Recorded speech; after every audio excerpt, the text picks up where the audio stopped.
What time? Let's call to order the Sparks City Council meeting for September 8th with a roll call. Mayor Lawson? Here. Council members Abbott? Here. Vanderwell? Here. Anderson is absent. Bybee? Here. Rodriguez? Here. City Attorney Duncan?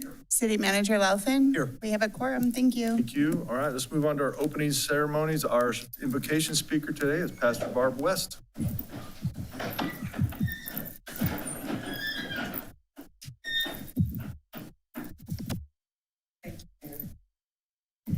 Thank you, everyone. Would you bow?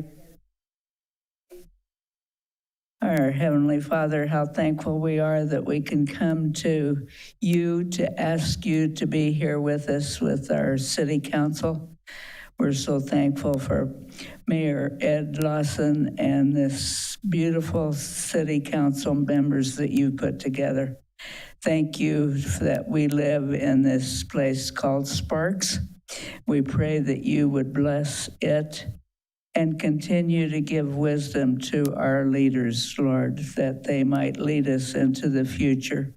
Thank you for our police department and our police chief and all of our law enforcement officers that work so hard to keep us safe. Thank you too, Lord, for the school teachers and for youth who are interested in government. Thank you that they're here today. Lord, we just want to thank you for all that you do for us and ask you to continue to be with us. In Jesus' name, amen. Amen. Diane, will you lead us in the pledge, please?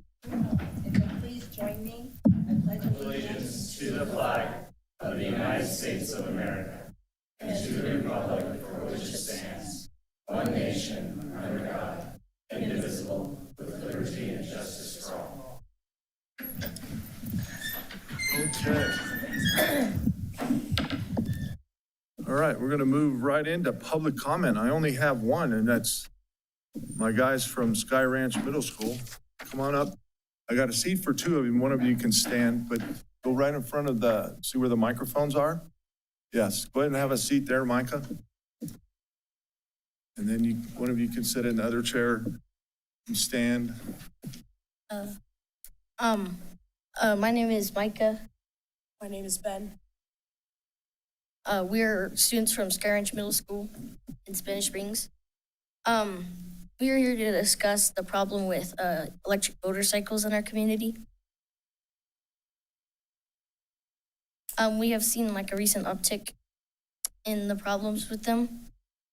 So we were coming here to talk about the problems that we saw.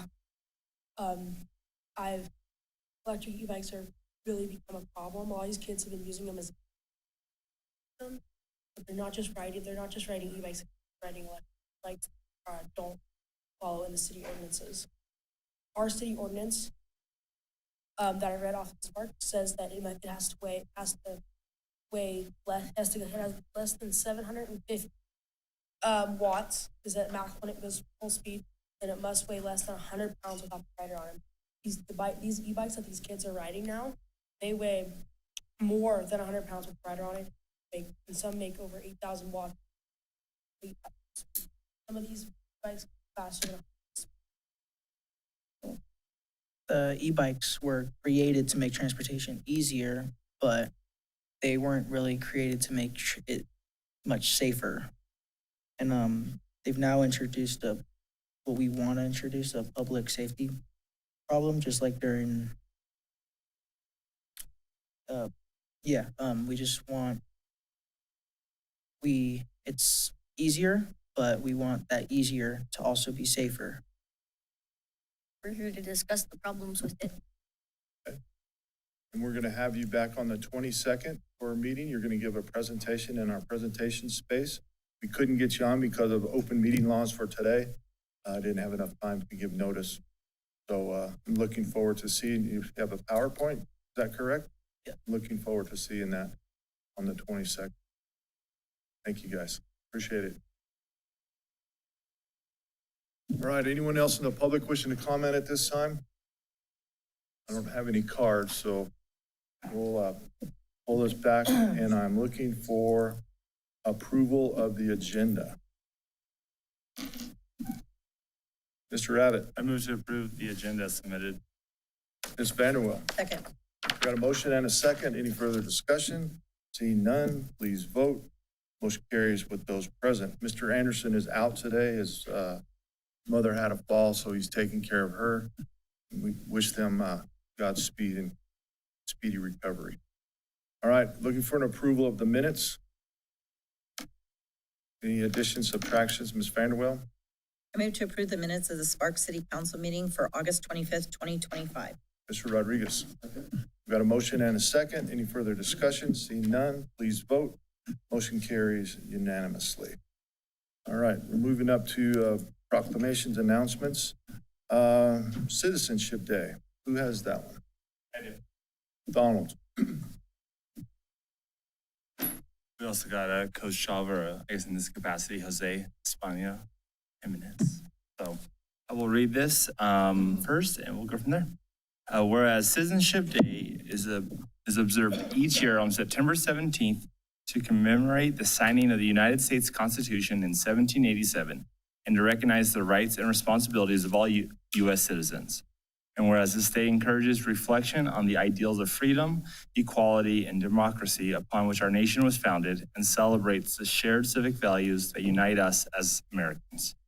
And whereas Citizenship Day provides an opportunity to honor those who have chosen to become naturalized citizens, affirming their commitment to the United States and contributing to the cultural and civic strength of our communities.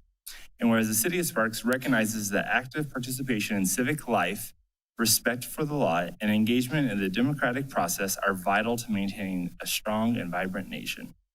And whereas it is fitting that all residents of Sparks pause on this day to reflect on the blessings of liberty, the responsibilities of citizenship, and the enduring importance of the Constitution in our daily lives. Now, therefore, on behalf of Ed Lawson, the mayor of the City of Sparks, Nevada, do hereby proclaim September 17th, 2025 as Citizenship Day in the City of Sparks. And I encourage all residents to celebrate the privileges of citizenship, honor those who have become new Americans, and reaffirm our shared dedication to the principles in democracy and justice.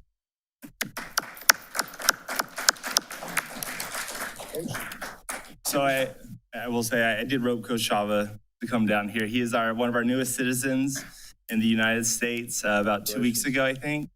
And so I wanted to do, I had a meeting the other day, actually, Councilman Vanderwell and myself, about some things that we could do in our community. And they mentioned this, and a light bulb went off to reach out to the coach. I also reached out to the person that was, I guess, in charge of the whole process. They weren't able to make it, so I roped Jose Espana Jimenez in, so. So give us your name for the record, and you can say a few words. And if you want to say anything bad about Councilman Abbott, I'm okay with that. Oh, he does. He does. Jose Espana Jimenez. I just want to say good afternoon to mayor, council members, city attorney, city manager, city clerk, and fellow community members. It's an honor to be in front of you today in recognition of Citizenship Day. I felt the need to write my thoughts down properly, to properly reflect the importance of what today represents and what it means to me. On August 22nd, 2025, I proudly became a U.S. citizen, a moment that was many years in the making. Although I have lived in this country since I was 3 years old, the journey to citizenship has not always been simple for me or for many others. Like countless immigrant families, my parents faced challenges when they first arrived here. As a child, I often translated for them at doctor's appointments, school functions, and even during the complicated process of obtaining legal residency. Those experiences shaped me, and they also gave me a deep appreciation for the resilience and determination of immigrant families. When I announced that I had finally become a citizen, many people congratulated me, but some were also surprised. They assumed I was already a citizen because I have been part of this community for so long. And that reaction reminded me of something important. There are many immigrants in our city who love and serve our community every day. We volunteer, we raise families, we contribute to our local economy, and we work for the betterment of our city. Despite this, we are often seen as outsiders simply because of the color of our skin or legal status. That is why inclusion matters so deeply. As a city, we grow stronger when every resident feels that they belong, when their contributions are recognized, and when opportunities are available to all. Citizenship is one important milestone, but the spirit of citizenship, service, care, and commitment to the community is continuously displayed by immigrants long before their path towards citizenship is complete. As we recognize Citizenship Day, I want to thank the City Council for this opportunity to speak. I am grateful to represent not only those who have reached the goal of becoming citizens, but also those who are also those who are still working tirelessly towards it. My hope is to be a proper representation for unity and inclusion and to help create a city where everyone, no matter their background, can feel at home. So thank you, Donald, for this opportunity. Thank you, council members. I got to experience this firsthand with a friend of mine who's German, and he became a citizen about 2 months ago. Most joyous day for him. So pretty cool. Yeah, appreciate that. Thank you very much. All right. Anyone else? Okay, let's get a picture, Coach. Donald, get a picture for our millions of viewers on YouTube.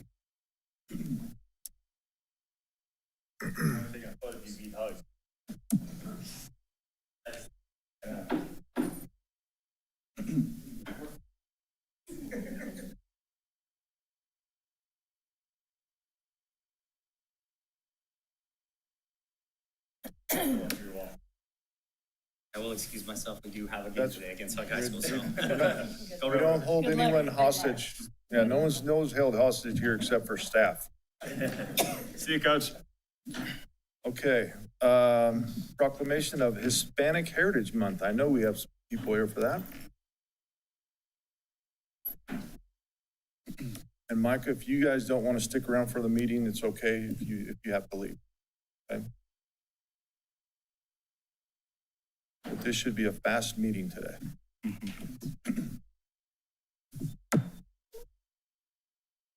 All right, Councilman Rodriguez is going to read the proclamation. Thank you, Mr. Mayor. Whereas the City of Sparks is proud to celebrate National Hispanic Heritage Month by honoring the culture, heritage, and countless contributions of those whose ancestors were indigenous to North America, including Mexico, and whereas those who came from Central America, South America, Spain, and the Caribbean. And whereas Hispanic Heritage Month began in 1968 as a week-long celebration under President Johnson and was expanded to a month-long celebration in 1988 by President Reagan, spanning from September 15th to October 15th. And whereas September 15th marks the anniversary of independence for Costa Rica, El Salvador, Guatemala, Honduras, Nicaragua, while Mexico and Chile celebrate their independence on September 16th and 18th.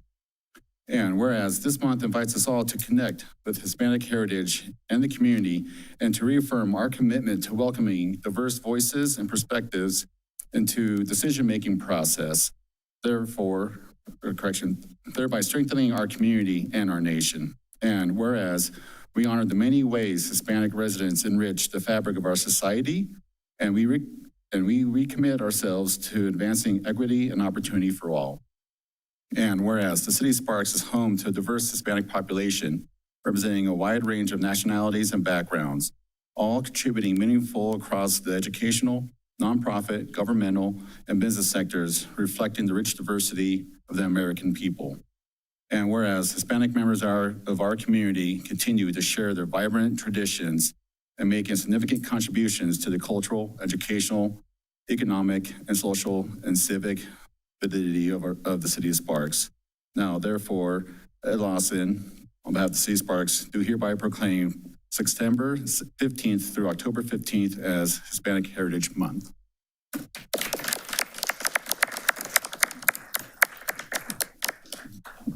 Just your name for the record? Good afternoon, Mayor and council members of the City of Sparks and team members. I'm Jafet Sanchez, Director of the Latino Research Center, for the record. Thank you for including our university in this proclamation, and even more specifically, our Latino Research Center. As you may know, our center is the only one of its kind in the entire state, and we're really proud of the work that we do. Our mission is focused on serving as a nexus between the university and the community, and we do that through 4 areas: by fostering research collaborations, by supporting student achievement, and by engaging in advocacy and outreach. And this is just one of those endeavors. But this proclamation in particular is more than what often others may see as symbolic. It really does lead to real impact because, as you may know, and as you shared, our Latino Hispanic community has long been a fabric of our nation. We have so many histories, so many contributions that as Latinos, Hispanics have really endeavored in our country, and even more so in our state of Nevada. As you know, we're one of the largest populations for this demographic within the state of Nevada. And even so, approaching at our university, almost 1 out of every 4 students at our University of Nevada, Reno, identify as Latino Hispanic identity. And with all of that in mind, when I mentioned that this leads to real impact and is more than just symbolic, it's because it helps to bring light to those contributions and the ways that Latinos, Hispanics have been part of our country and even more so within our state and local areas. It helps to acknowledge that visibility is in place and highlight that work and show that we are part of this work in this community. And through doing that, it helps to unravel what we've seen have long been aspects of maybe overlooked communities and underrepresented community. And so it truly does make a difference. Oftentimes this can be seen as something that is divisive, like, oh, you're highlighting 1 month and one community, but to us, it's really unifying. It helps unite us in showing that we do have shared history, that we do have shared commitments, and we do contribute in the ways that are of value to everybody when we have these events. So thank you so much for the proclamation in particular. And I always bring a little bit of highlights from our Latino Research Center as well. So we do have a mural unveiling. It's the first of its kind in the university's 150 plus years that brings to light Latino Hispanic contributions across the state of Nevada. September 15th, 5 to 7. We have Austin Daly back there, who is our government affairs manager, and he would have sent you a formal invite. So I do kindly hope that we see some of you there, if not all of you. We also have, through our Latino Research Center, a national conference that will be taking place to close out Hispanic Heritage Month. That will be October 16th and 17th. And by national, we literally have people from all over the country attending and sharing the work that they do. It is called Nuestra Presencia, which is reaffirming our presence and the way that Latino Hispanics continue to create these impacts across all sectors of the United States. So you're always invited to all events. I have our program coordinator here, Bernardo Aguilar, who's with the Latino Research Center. Osvaldo Jimenez, he's the director of Latinx Hispanic Community Relations. He's leading over 18 or co-leading more than 18 events across Hispanic Heritage Month. So if that hasn't come your way, we'll make sure that you see the full calendar of events for those experiences, and also one of his interns through social work. So we continue to just support so many places and avenues, and we appreciate your acknowledgement and recognition of this proclamation for Hispanic Heritage Month. Thank you.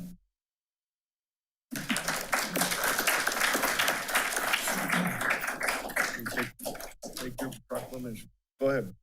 Sorry, Donald. You're good, you're good. The mural is for the mural.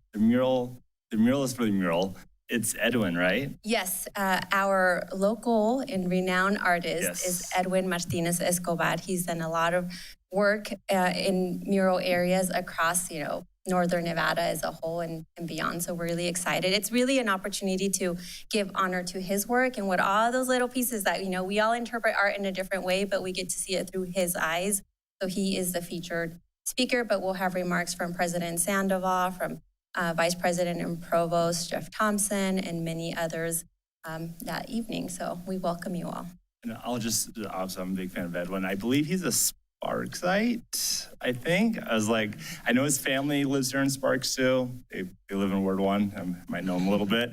But just awesome. If you guys ever out, I know Chewy's had him up, but I think it's Esco is what he goes by on his murals, if I remember right. But you'll see him all over. So really good guy. It's at Martinez_Esco for his Instagram, for anybody who's on social media. I'll try to give him a plug. But he did grow up in Reno. He's also a U.S. veteran, so we're just really proud to be able to house that work. It's in Edmund J. Kane Hall, and we'll also have the Kane family attending that day. So we're really honored to be able to share this experience with our community because, again, it's about uniting everybody. So we welcome you.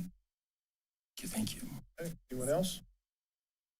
Thank you, guys. Thanks for showing up. Thanks. We're going to have you take a picture with Councilman Rodriguez for our millions of YouTube viewers. Yes. Only one away. So all we got to just keep. Out of our MySpace numbers there.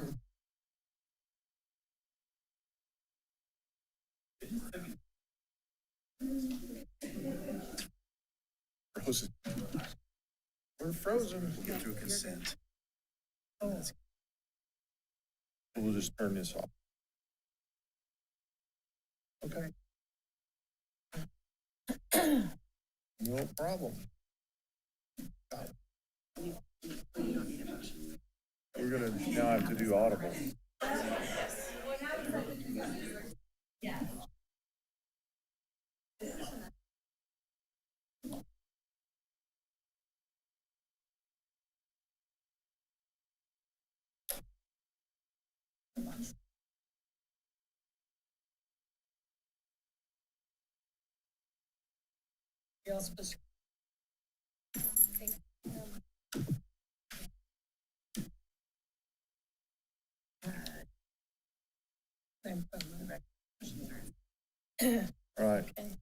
All right, let's move on to 7.3, proclamation for FTD Awareness Month. And I've just been informed we have some technical difficulties, so we're gonna do this the old-fashioned way and have an audible vote. Do we have anybody here? Oh, do we have anyone here for the FTD? Come on up, have a seat. We'll have you give us a little talk afterward, but Charlene will read this for you.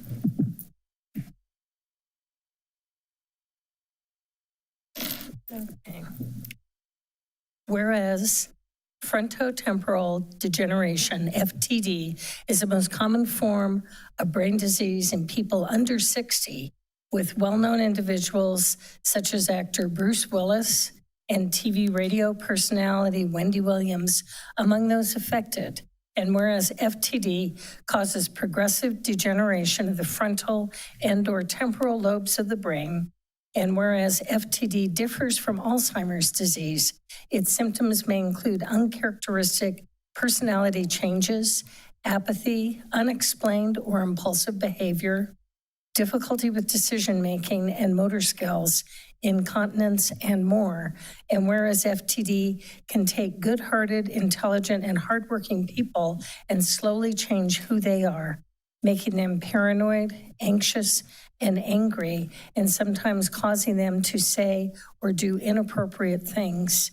And whereas the disease most often strikes between the ages of 40 and 60, impacting both men and women in the prime of their careers, many of whom are raising families, leaving loved ones to witness life-altering changes that are difficult to understand and may require years of therapy to address.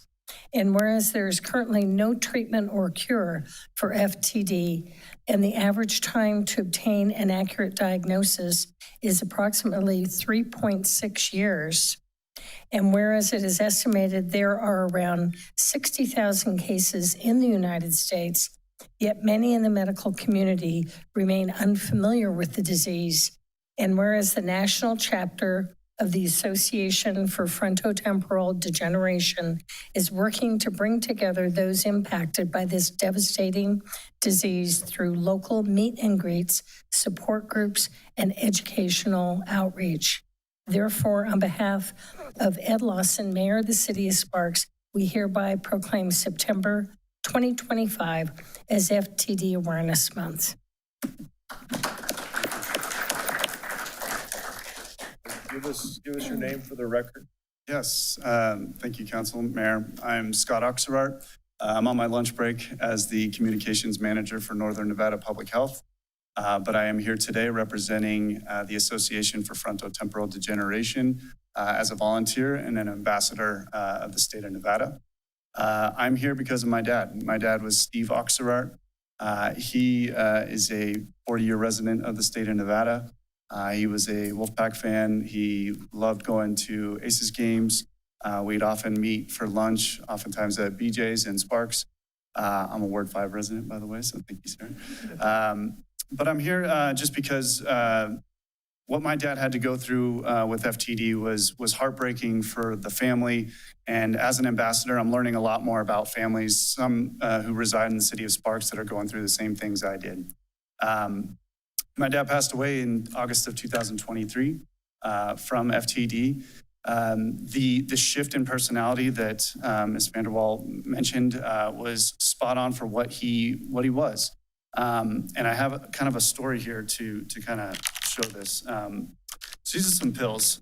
So back in 2022, we had a family gathering at my house, and my dad came up to me, and he was fully diagnosed with FTD at this point. And he handed me these pills and I looked down and they're to treat erectile dysfunction, which is kind of odd for a father to give to a son.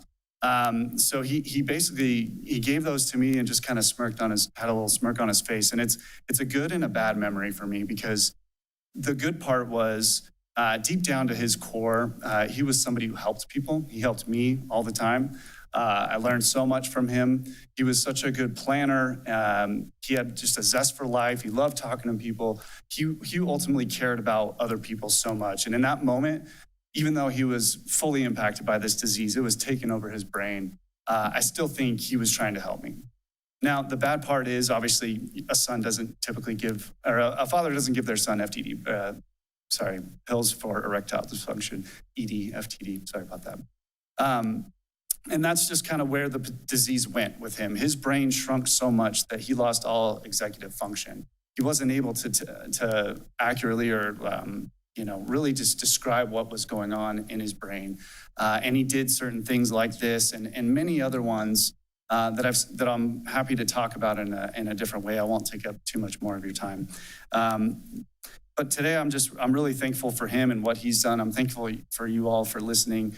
FTD is something I'm doing, at least as a volunteer, for caregivers. Because caregivers, when they're put in this situation, they don't know who to talk to about some of this stuff.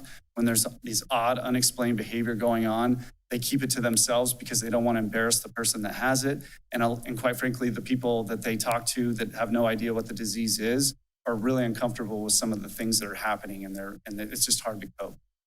So in my efforts to broaden awareness for the disease, but also help with caregivers, we are hosting meet and greets that can be found on the Association for Frontotemporal Degeneration website, the AFTD.org. We've had a couple at the Sparks Marina. We've had about 20 people show up. We do a little lap. It's good just to talk to people that have been impacted by it. We're also working on establishing a support group. So I'm also looking for any volunteers. So if anybody's watching this and they're seeing some weird stuff going on with a loved one that's unexplained, I would advise to seek a neurologist or reach out to the AFTD.org. They have a helpline. Thank you for your time, and I appreciate any of the support. Thanks, Scott. Do you have any questions from the council? Okay. Thank you. Thank you so much. Thank you all, didn't I? That's I'm so fine. sorry. That's okay. Okay, I'm terribly sorry. You didn't call me Mr. Rabbit, so we're good. Different jewelry. Thank you so much for coming. I think awareness, and like you said, there's no cure, but I think, and I was a caregiver for many years for my dad and his neighbor who had dementia. It wasn't Alzheimer's, wasn't dementia, it wasn't FTD, but any of those neurological diseases are rough as a caregiver. This sounds even rougher because the behavior can become so bizarre. It's hard to what do you do, and how do you and what is the best way for you to respond to it? And then as a caregiver, we all forget that we need to reach out and we need to take care of ourselves, because that is a heavy burden for people. And so it kind of is twofold of the caregivers themselves, but this makes a lot of sense of meet and greet just for public awareness and networking and support groups. So support groups that could help, because no one's going through it but you, and you meet another family. And then at least it makes you feel like you're not alone. It makes you help go through the journey, because it's a rough one. And I appreciate you being involved, bringing this to our attention. Much appreciated. Thank you. Yeah, thank you. Anyone else? Go. Okay, say that website one more time. It's the AFTD.org. And that's a national organization based out of Pennsylvania that does a lot of work worldwide for AFTD awareness and research, trying to find a. And your local meetings, is that schedule on there? Yeah, under the events tab, whenever we do have meet and greets, they are on that. If you sign up your email, you get an email whenever there's an event. My email is on there as well. So if there's ever any questions that anybody has about the disease, I'm more than happy to answer them. Thank you. Okay. Anyone else? Thanks, Scott. Get a picture. with Miss Vanderwell. I'm Mr. Apple.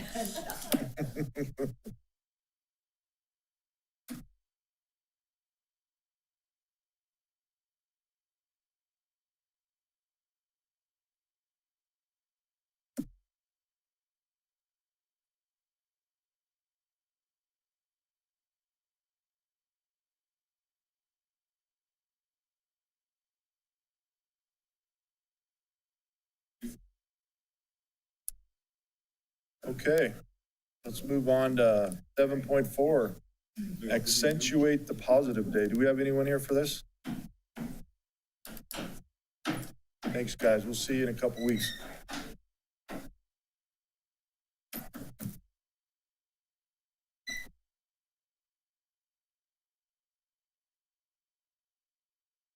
Okay, go ahead.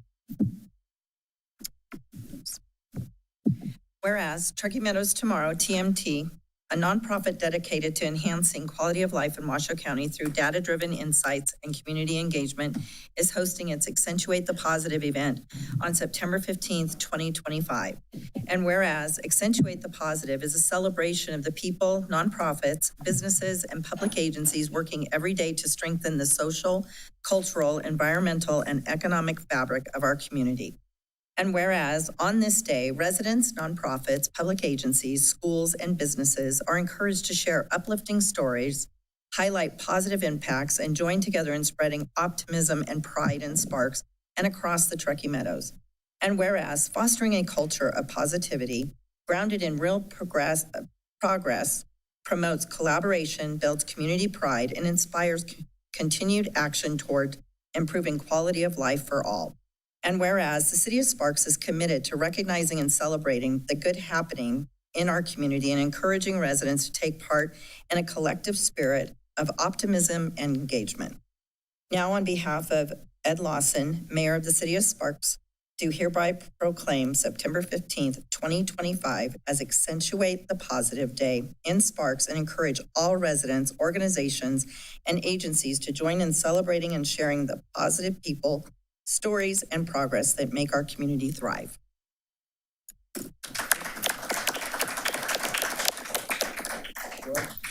Thank you, Mayor and Council. Edward Estepona for the record. I'm the board president of Truckee Meadows Tomorrow. Wanted to quickly say Truckee Meadows Tomorrow has been an organization that's been around 30 plus years, keeping data on our quality of life for our community in the Truckee Meadows. We are the oldest quality of life organization in the country. And if some of you that were around in the 90s, Accentuate the Positive was around and you saw that event, we're changing it up a little bit. No airplanes this time around. Anyway, the event disappeared in 2009 during the Great Recession. We decided to bring it back out. And it's quite fitting this year to bring it out. I think everybody's hearing a lot of negative. And I think even though there are negative, and I'm not a Pollyanna, I believe that there are more great things happening in our community every day, and we don't celebrate it. We only like to focus on the bad things. So it was our hope to begin today on a Monday morning to kick it off on a brunch event, and where we have 350 people attending, it's sold out. Where we're celebrating 22 individuals and organizations that are doing positive, great things in our community. And I'm going to invite every single one of you guys here on your social channel and your 1 million YouTube users, right? I want to just say no negative.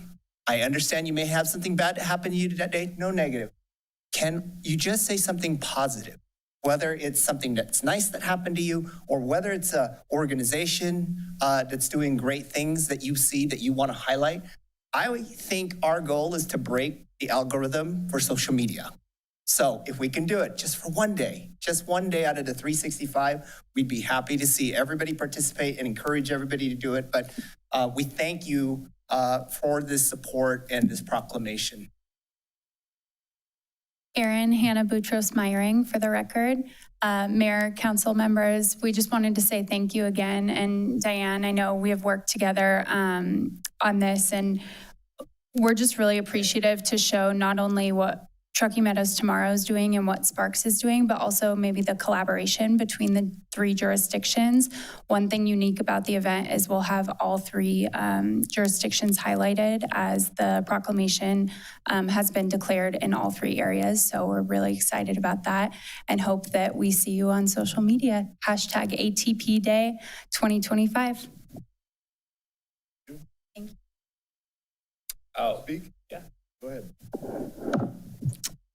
Will Garibaldo for the record. Yeah, just thank you all. It's going to be a fantastic day. And yeah, I mean, we're going to celebrate Monday. So yeah. Thank you. I think they all said it. Okay. Any questions from the council? Diane?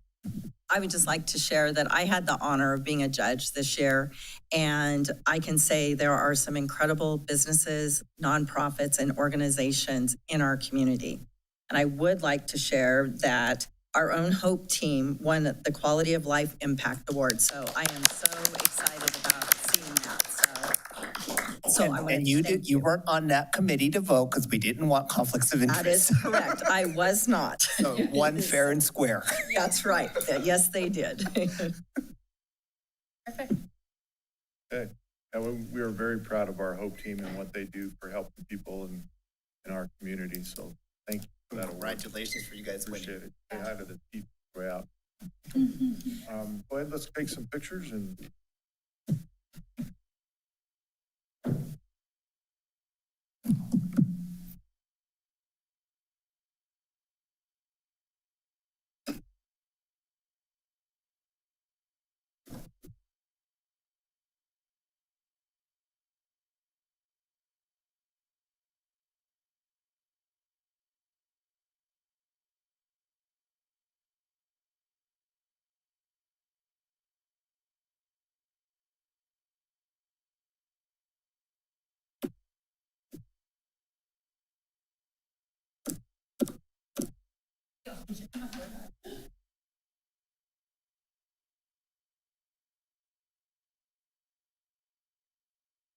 Right. Okay, let's move on to there you don't run off on me. I want to lose a quorum. Consent items. Anyone wish to pull a consent item? If not, I am looking for a motion. And you're gonna have to talk to me. I don't believe our computers are working.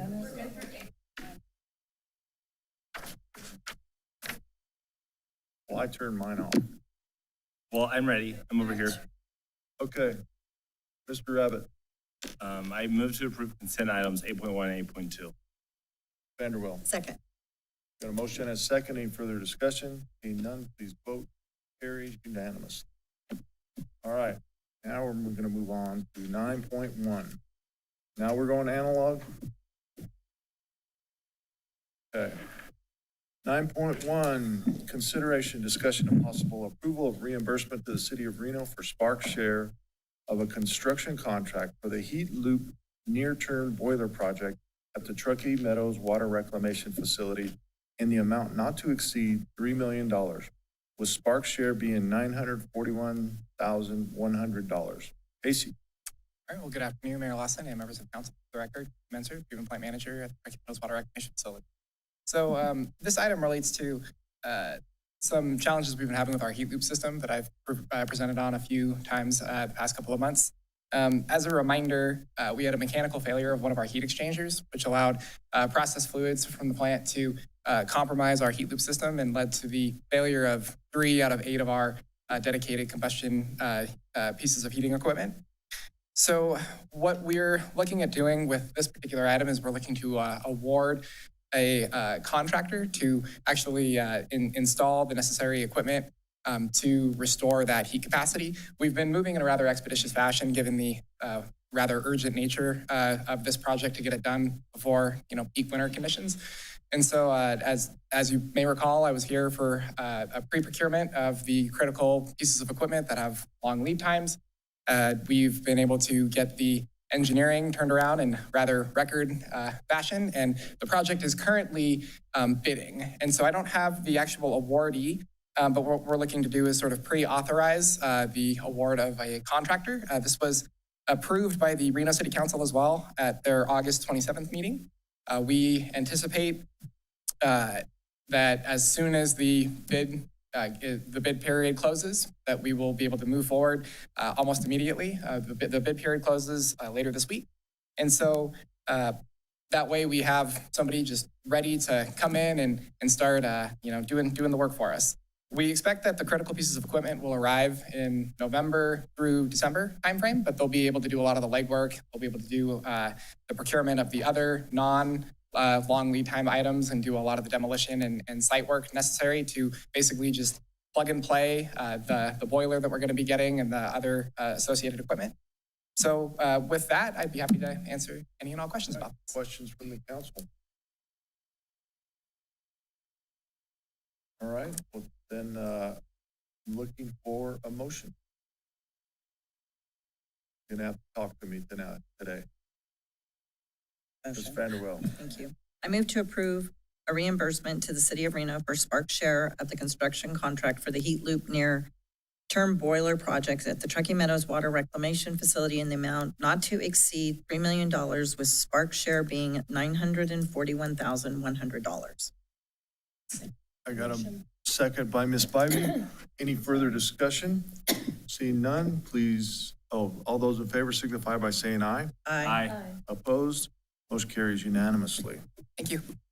9.2, consideration, discussion, and possible approval of a 3-year agreement, AC 6148, with Summit Partners, Adlumen, I can't say that word very well, Adlumen, in the amount of $407,200 for information security services and maintenance payable in 3 equal annual installments of $135,733.34. Good afternoon, Mayor, members of council. I'm Ty Reed, your IT security manager for the record. This is just a continuation of Adlumen that we already have in place now, but it's a 3-year contract. We're going to lock in that savings, keep that 10% across the board. Other than that, there's nothing else that's changed. It's the same security stuff. Well, see, if you do a great explanation, you don't have to have a long presentation. Any questions from the council? All right, I'm looking for a motion then. Go ahead, Mr. Rodriguez. Oh, thank you. This is for IT security, correct? Correct, it is. So just kind of given the recent attacks against state systems, is this a different system, or what, I guess, the sureties are there that this is separate from the state? It is not the same thing they're using. It is something totally different. We put it in place last year. There are 24/7 SOC monitoring, so they're the ones that when I'm at home on a weekend, they're looking at everything. At night, they're looking at everything. During the day, they're looking at everything. They alert on the logs. If anything seems like it's out of place, they'll contact us immediately. If anyone's in Barbados, it'll lock you out and you can't work. Those kinds of things is what this kind of software allows us to do. It's not what the state uses. It's not tied into what the state uses. Thank you. Okay. Any other questions? Okay, looking for a motion? Anybody? Mr. Abbott? I move to approve a 3-year agreement, AC-6148, with Summit Partners, all Adlumen, in the, what is it? Adlumen. Adlumen, perfect. In the amount of $407,200 for information security services and maintenance payable in 3 equal annual installments of $135,733.34. Got a second by Mr. Rodriguez. Any further discussion? All those in favor signify by saying aye. Aye. Opposed? Motion carries unanimously. Thank you, Ty. Appreciate it. 10.1, public hearing. Madam Clerk. Thank you, Mr. Mayor. This is public hearing, consideration, discussion, and possible approval of the Community Development Block Grant Consolidated Annual Performance and Evaluation Report for Program Year 5, fiscal year 2024 through 2025, for submittal to the United States Department of Housing and Urban Development.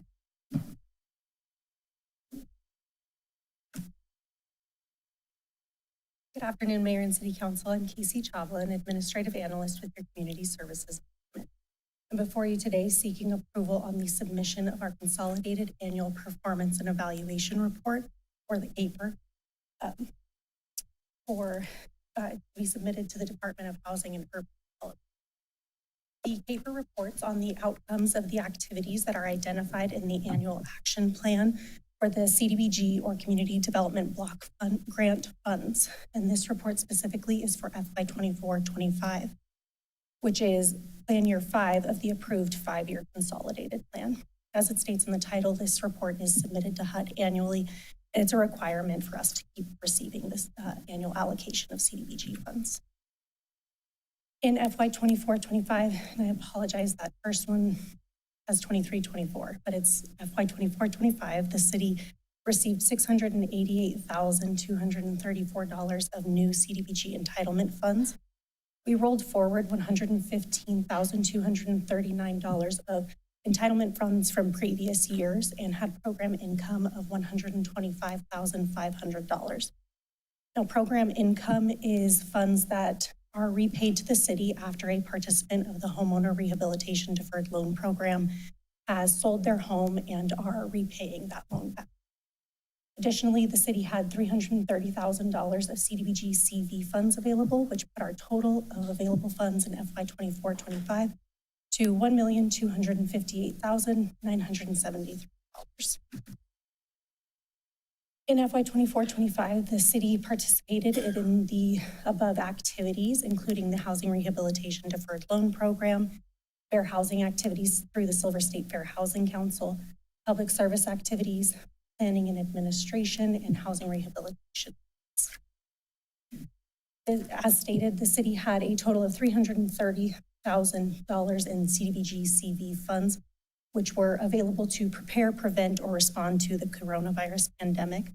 These funds were identified to be utilized for a facility or a public infrastructure improvement, and specifically it was identified to be used for the Deer Park Play structure improvement.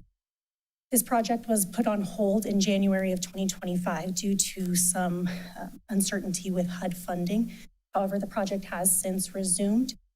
These funds will be rolling forward into FY 25-26 due to that hold, but the council will see this project come forward when the bidding process is completed. $86,768 of public service funds went towards the Eddy House in their efforts to provide services and shelters for youth within Washoe County who are experiencing homelessness. In total, the city expended $342,833.66 of entitlement funds. $527,930 were obligated, with $93,781 being for that Deer Park Play structure. The remaining was for a pedestrian improvement project, which was also put on hold in January due to the uncertainty of funding, but has since been completed in the FY 25-26 year and will be reported on in our next year's paper. In total, the funds spent or obligated was $870,763.66. Concluding my presentation, I have a recommended motion on the screen. As a reminder, this is a public hearing. I'm happy to answer any questions you have first. Okay, questions from the council. Ms. Vanderwell. Casey, just a really quick question. The money that we got from HUD this year, was it more or less than we received previously? I believe it was slightly less than the prior year, but the year that for our current fiscal year is at 700, or our fiscal year 25-26 has been estimated to be about $700,000. Okay, terrific. I just wanted to see if we're suffering at all from the federal stuff. And I just want to make sure that our funds aren't going down. And Amy can correct me, but Congress has until the end of the month to finalize that budget. Okay, so terrific. So we should know by the end of the month. Cross our fingers. Okay, terrific. Thank you. Okay, anyone else? Okay. Well, this is a public hearing, so we're going to open it up to the public for comment. Anyone in the public wishing to comment on this particular item? Seeing none, we'll bring it back to the dais, and I am looking for a motion.